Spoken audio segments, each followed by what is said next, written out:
Мен нөмір 127 жалпы орта білім беретін мектебінің 9-шы сынып оқушысы Аружан Гүлсезім. Менің ғылыми жобамның тақырыбы Wi-Fi желісінің өсімдіктердің өсуі мен дамуына әсері. Жалпы менің сексен биология және де бұл тақырыпты таңдауымның себебі қазіргі таңда Wi-Fi өте ауқымды түрде орын алып жатқан технологиялардың бірі болып табылады. Және де қазіргі таңда Wi-Fi-ды біз кез келген жерде қолданамыз. Білім алуда және де кез келген ойын ойнауда Wi-Fi мектепте де, үйде де, тіпті қаланың кез келген шетінде бар. Және де қазіргі уақытта осы Wi-Fi-дің кемшіліктері және де Wi-Fi-ның әсерінен Wi-Fi-дан туатын микротолқынды радиациялық толқындардан келетін мәселелерді ғалымдар өте көп қозғауда және соның әсерінен проблемалардың шешілу жолдары әлі де қарастырылуда.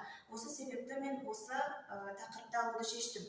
Жалпы менің зерттеуімнің өзектілігі қазіргі кездегі Wi-Fi-дің технологиясын кеңінен қолдануы және де Wi-Fi радиотолқындарының ағзаға келетін кемшіліктері және де әсерлері.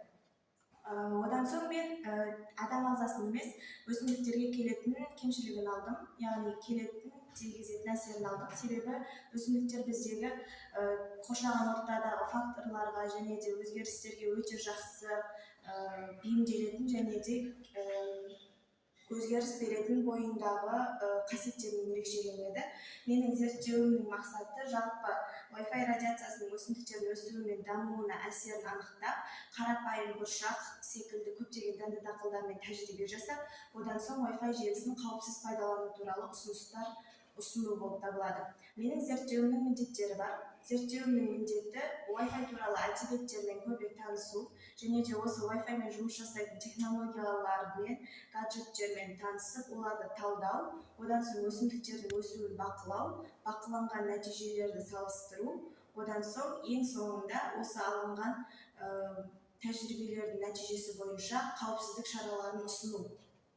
Жалпы Wi-Fi дегеніміз не? Wi-Fi дегеніміз сымсыз байланыс технологиясы.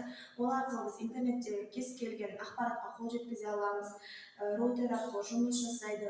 Ноутбук, телефон, планшет арқылы, планшеттің барлығы осы Wi-Fi арқылы жұмыс жасайды.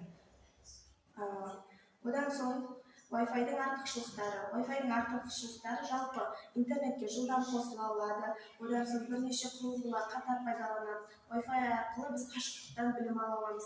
Осындай көптеген қазіргі таңда адам өміріне қажеттіліктердің жеңілдетіп тұрған күшті функциялардың бірі болып табылады.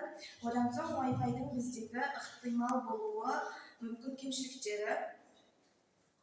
кемшіліктері, олар электромагниттік сәулелердің бөлінуі нәтижесінде адам ағзасына, өсімдіктердің өсуіне келетін кері әсері және де ұзақ уақыт қолдану нәтижесінде адамның ұйқы режимі